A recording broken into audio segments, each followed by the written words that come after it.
7 और 8 तारीख। जी हाँ, कैलेंडर में ये तारीख आप देखेंगे तो छठ महापर्व के रूप में नजर आएगा। समय के साथ बहुत सारी चीजें बदलती गई, जनसंख्या बढ़ता गया, लेकिन इस पर्व का महत्व दिन प्रतिदिन बढ़ता गया। आप देखिए कि किस तरीके से नहाए खाए पर्व के साथ इस महापर्व की शुरुआत हो चुकी है और यहाँ पे कैसे जो है लोग बेदी बना रहे हैं और अपने अपने बेदी को जो है अलग अलग रंगों से सजाने का प्रयास भी किए हैं।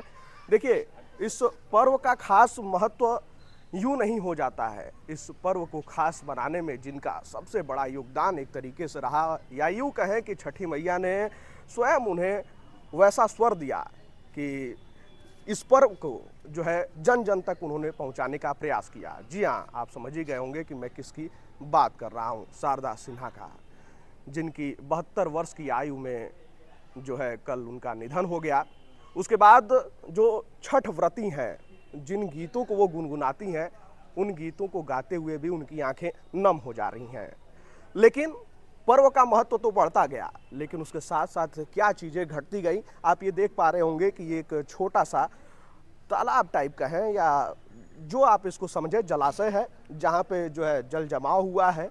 और पहले की बात थी तो गांव में जब बड़े बड़े तालाब हुआ करते थे और वहाँ पे लोग जो है व्रती महिलाएं वहाँ पहुँचती थी और डूबते हुए सूर्य को और उगते हुए सूर्य को अर्घ देती थीं। लेकिन समय के साथ जनसंख्या बढ़ी और जनसंख्या बढ़ने के साथ ही साथ दबाव भी बढ़ने लगा, जिसके कारण आप देखेंगे कि अलग अलग शहरों में ऐसे जलाशयों में जल जमाव करके और इस महापर्व को मनाया जाता है। लेकिन इस महापर्व की महत्ता समय के साथ धीरे धीरे बढ़ती गई। आप देख पा रहे होंगे कि किस तरीके से छोटे छोटे बच्चों से लेकर और जो है बड़े बुजुर्ग भी वेदी बनाने का यहाँ पे काम कर रहे हैं। कैसा काम चल रहा है यहाँ पे? बहुत अच्छा चल रहा है, शांतिपूर्वक चल रहा है। माताएं बहनें आ रही हैं, अपने अपने छठ बना रहे हैं, हम व्यवस्था दे रहे हैं। व्यवस्था में कोई कमी नहीं है। व्यवस्था में कोई कमी नहीं है और ख़ास बात ये हो जाती है कि यहाँ पे निस्वार्थ भाव से व्यवस्था देता है आदमी, क्योंकि ये महापर्व है और एक विश्वास है, आस्था का पर्व है। आप देख पा रहे होंगे कि मंदिर के चारों तरफ जो है वेदी का निर्माण हो चुका है और किस तरीके से लोग जो है अपने घरों से निकल रहे हैं। खास बात यह है कि आप यहाँ पे किसी भी तरीके का भेदभाव नहीं देख पाएंगे, किसके बगल में किसकी बेदी बनी है और कौन घर में बैठा हुआ बुजुर्ग आकर कब बेदी बना जाता है, कब वो छोटा सा बालक यहाँ पे आके रंग बिखेर जाता है।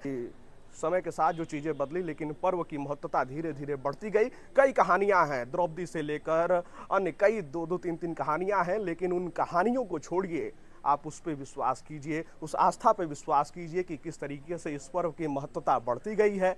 और ख़ासकर माताएं बहनें जो अपने वंश के लिए, अपने पुत्रों के लिए ये व्रत रखती हैं, जब उनसे आप पूछेंगे तो वो कुछ नहीं जानती हैं। वो सिर्फ यही जानती हैं कि वो ठेकुआ का प्रसाद कैसे लोगों के जीवा पर जो है छा जाता है और कैसे उनके संतान जो है उनकी वो खुश और सुखहाली रहती है। उसका कारण वो छठी मैया को मानती हैं।